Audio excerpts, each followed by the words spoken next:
അപ്പൊ നിങ്ങളുടെ MLA ഉണ്ടല്ലോ, ലോകത്തുള്ള എല്ലാവരും തെറി വിളിക്കണ ഒരാളുണ്ടല്ലോ,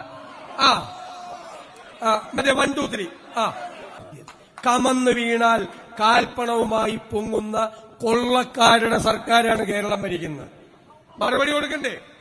ഇപ്പോ ഒടുക്കത്തെ പ്രഖ്യാപനവും എല്ലാം ഈ നിങ്ങൾക്ക് 18,000 കോടി ഇടുക്കിക്ക് തന്ന പോലെ ചുമ്മാ നിങ്ങൾ ഇനി ചോദിക്കണം, തെരഞ്ഞെടുപ്പ് കാലത്ത് വീടുകളിൽ പോകുമ്പോൾ ചോദിക്കണം, ഇവരുടെ പ്രഖ്യാപനത്തിന് എന്താ വിശ്വാസ്യത?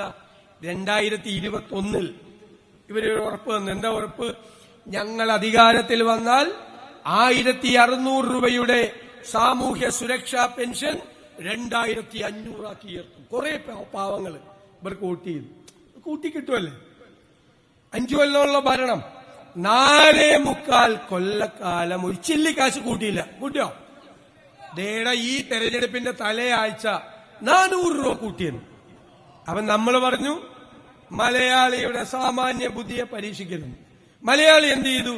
ഈ 400 രൂപ മേടിച്ച് പോക്കറ്റിലിട്ട് പോളിംഗ് ബൂത്തിൽ പോയി UDF വോട്ട് ചെയ്തു. ശരിയല്ല? അപ്പൊ നിങ്ങളുടെ MLA ഉണ്ടല്ലോ, ലോകത്തുള്ള എല്ലാവരും തെറി വിളിക്കണ ഒരാളുണ്ടല്ലോ, മറ്റേ 1 2 3 1 2 3 പറഞ്ഞു. 1 2 3 പറഞ്ഞു. 1 2 3 എന്താ പറഞ്ഞത് വോട്ടർമാരോട്? കൊള്ളരുതാത്തവന്മാര് ഞങ്ങളുടെ കാശും മേടിച്ച് പുട്ടടിച്ച് UDF വോട്ട് ചെയ്തു. അപ്പൊ ഞാൻ പറഞ്ഞു, മണി സഖാവേ,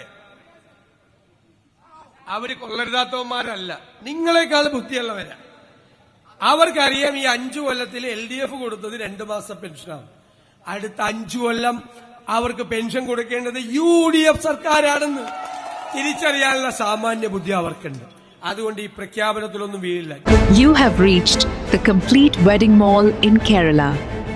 രാജകുമാരിയുടെ വിവാഹ വസ്ത്രം അതിഗംഭീരമാക്കാൻ പോകുന്നു.